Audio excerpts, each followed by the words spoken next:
Catus Maximus here. Could have swore I had done a benchtop adjustable wrench, but apparently not. The one benchtop tool I've ever reviewed was a really heavy duty looking ratchet, which had very poor internal design. And really haven't seen many benchtop tools since. I think maybe this was a Kmart brand or something. This happens to be the 12-inch crescent style adjustable wrench drop forge. Did pick it up because I saw it was made in Japan, so it's definitely going to be pretty decent quality. We have this 838 there, so I'm not exactly sure what, and an H there, what manufacturer made this. It is a standard thin beam, but other than that, really pretty fine details in the forging.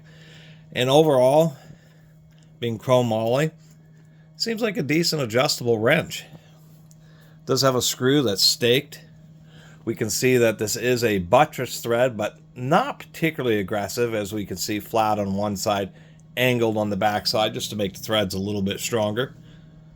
Increases the cross section. Other things I was noticing, maybe it was just this one, but the broaching, pretty well centered. It's not only the broaching, it's when they grind each of the sides of the head that it is done pretty evenly. You can also see down here in the webbing how evenly that is. Another thing is how well centered the screw is to the main body of the wrench, which is also pretty good. It doesn't go all the way through. Many wrenches, that hole goes all the way through, but in this case it's a blind hole. And the close position, pretty tight, not very much play. And of course, parallelism of the manufacturing of this jaw, and particularly this machine surface here in the slot. You can tell how well that was made when you open it up and see how much play there is in the all the way open position, which there isn't much more. So surprisingly enough, this is a reasonably well made adjustable wrench. And I'm actually kind of surprised. I was really disappointed. Probably a couple of years ago that I reviewed that benchtop ratchet. But this benchtop adjustable wrench actually seems like it might hold its own.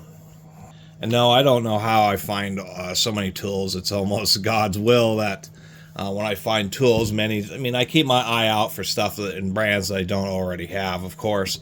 But even after all these years, I'm even surprised I'm able to keep this channel going continuously, finding different brands and different styles of tools. It really is just an unbelievable amount of hand tools that have been manufactured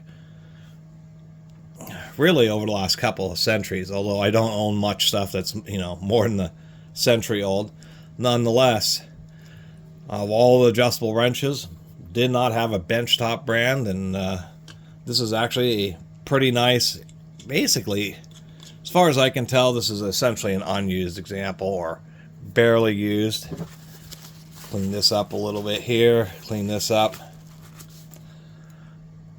Yeah, looking at that jaw there, looking at this jaw here, these may have been used once or twice in something really light duty, but it's essentially a brand new wrench that probably, who knows when this was made, maybe somewhere in the 90s or the 2000s, something like that. And versus my disappointment with the benchtop ratchet, once again, I think this adjustable wrench is halfway decent. Especially compared to so many of the other wrenches adjustable wrenches I have. Someday I will do a video of each and every brand of adjustable wrenches. I'm sure it's probably 50 different brands that I have now. Anyway, really appreciate everybody who's been watching. See you next time.